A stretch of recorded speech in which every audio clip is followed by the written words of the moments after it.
Did you know, guys, that Roblox is almost banned in the Philippines because of this reason? We know that Roblox is a big platform that got over 1 billion downloads. And the trending games of this year is called Grow Garden and Brain Rot. Now let's find out what is the main reason why Philippines almost banned the Roblox.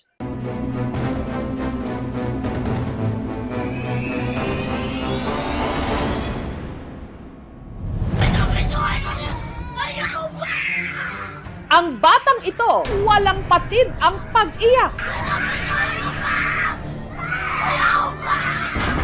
Napasalampak pa sa sahig.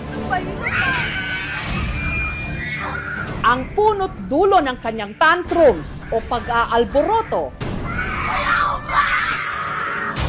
Ang online game na usong-uso pa rin ngayon sa mga bata, ang Roblox. Pero ang inakalang simpleng libangan,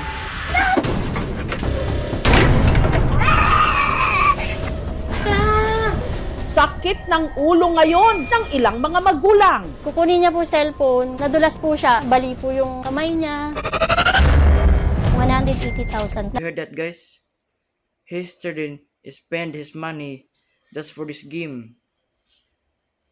His student spend his money about $3,000 just for this game.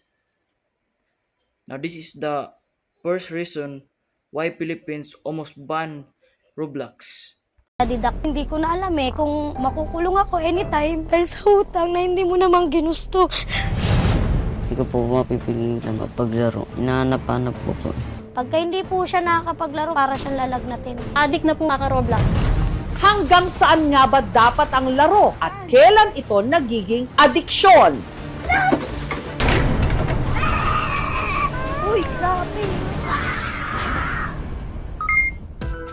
Ang Roblox, isang online platform kung saan maaring maglaro ng iba't ibang online games ang user. Dito sa Tagum City sa Mindanao, ang kinawiwilihan ng anak ni Julie na si Princess, yung tinatawag na Grow a Garden. Dito, para raw siyang virtual na magsasaka kung saan siya nagtatanim para mapalawak ang kanyang hardin. Sa tuwing siya'y may-ani, nakakakolekta siya ng shekels na maaari niyang ipambili ng pets. Tutulungan din po ako ng pet para magiging maganda yung plans ko. Magsisend ako sa kanya ng trading ticket. Tapos, ang i-offer ko kung ano yung gusto niya na pets. Kung ano naman yung gusto ko, yan din po yung ibibigay niya sa akin. 10 taong gulang lang daw si Princess nung natutong mag-Roblox. Pag napapagod po ako sa paaralan, pag uwi ko po dito, naglalaro lang po ako ng Roblox para mawala yung pagod ko. Kadalasan po siya naglalaro 5 p.m. hanggang 10 p.m. po. Pag walang klase, mga 12 sa gabi. Aminado si Julie, hindi raw nila natututukan ang pagmo-mobile games ng kanilang anak. Nagjo-duty kasi siya sa pinapasukang hotel. Sundalo naman ang kanyang mister. May pagkukulag po ako sa anak ko. Hindi ko na po masyadong nasubaybayan yung paglaki niya. Hanggang sa napansin na lang nila na nitong mga nakaraang buwan, nag-iba na raw si Princess.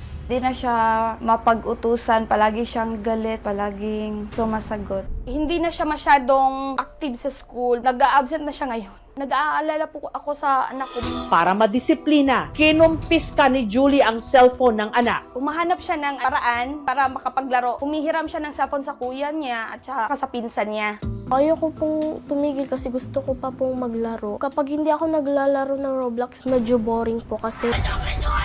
Hanggang kamakailan lang, si Princess nagwala na nga.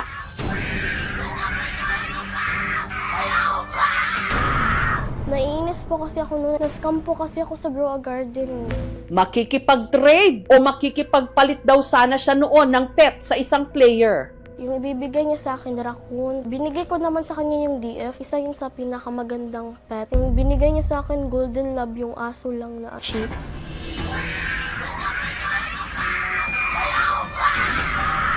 Pagkatapos ko po magdamog, doon na po ako nakalma. We don't know those people who play. Yung mga ibang tao doon, they tend to really scam or hack people for fun. Sa Roblox, ang kulang talaga doon is yung community guidelines. Wala masyadong child safety. Nangangamba po talaga ako. Pag pinabayaan ko tong anak ko, mas lalala siya. Tutukan ko po sila.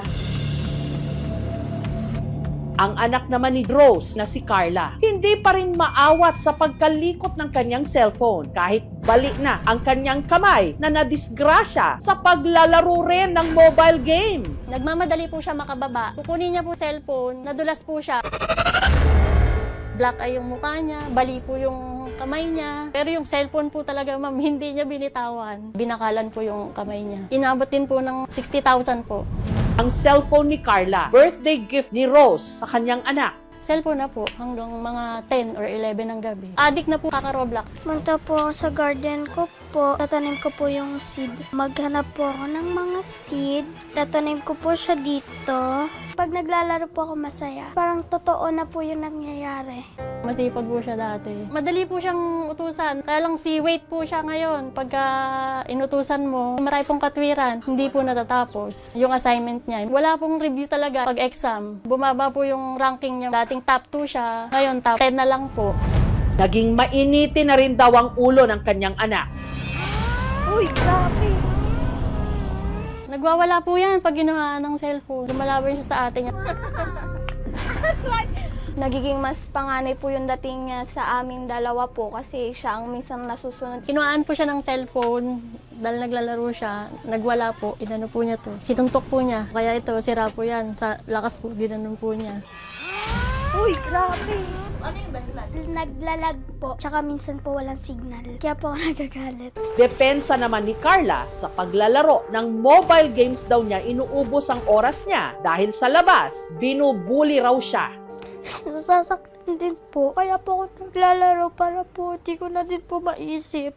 Hindi naman po kasi siya nagsasabi. Pag tinatanong ko po siya kung may problema ba, nilimit namin yung cellphone. Hindi po nasusunod. Hindi rin siya titigil, ma'am, sa'yo na bulabugin ka niya. Si Jennifer naman mula Quezon City, hindi lang daw sumakit ang ulo sa anak na na-addict sa Roblox. Umaray na rin daw pati ang kanyang bulsa.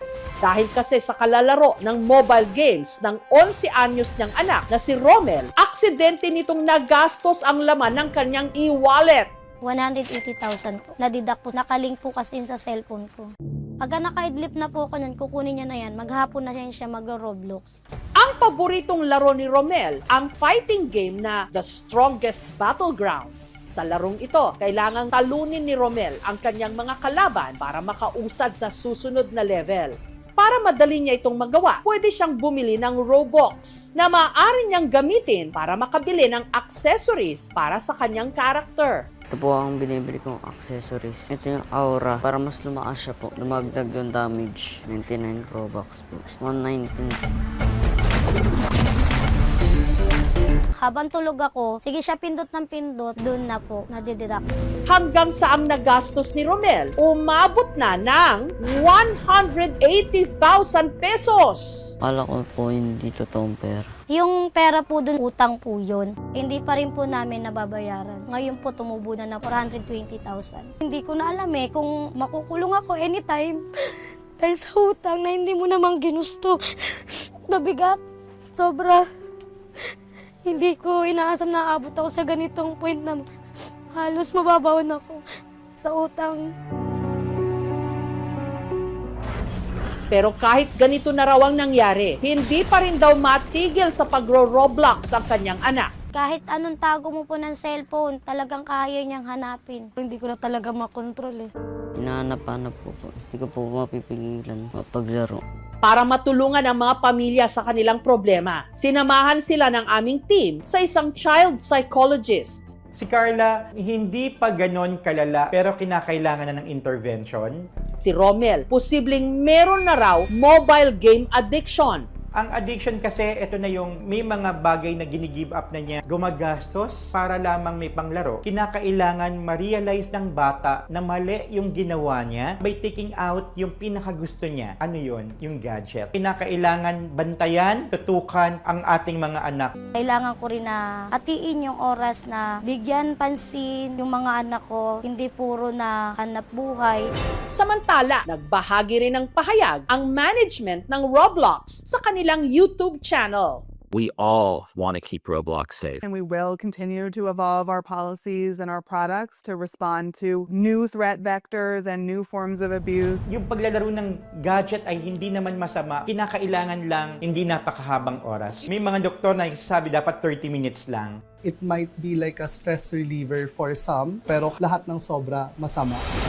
Nakakaalarma na ang mga bata ngayon nagkakaganito dahil hindi na nila makontrol ang The second reason is when the children get confiscated, they will get angry and resort to physical attack. The children will not listen until they got their phone back. That is the second reason why Philippines almost banned Roblox. paglalaro ng mobile games. Uy, grabe.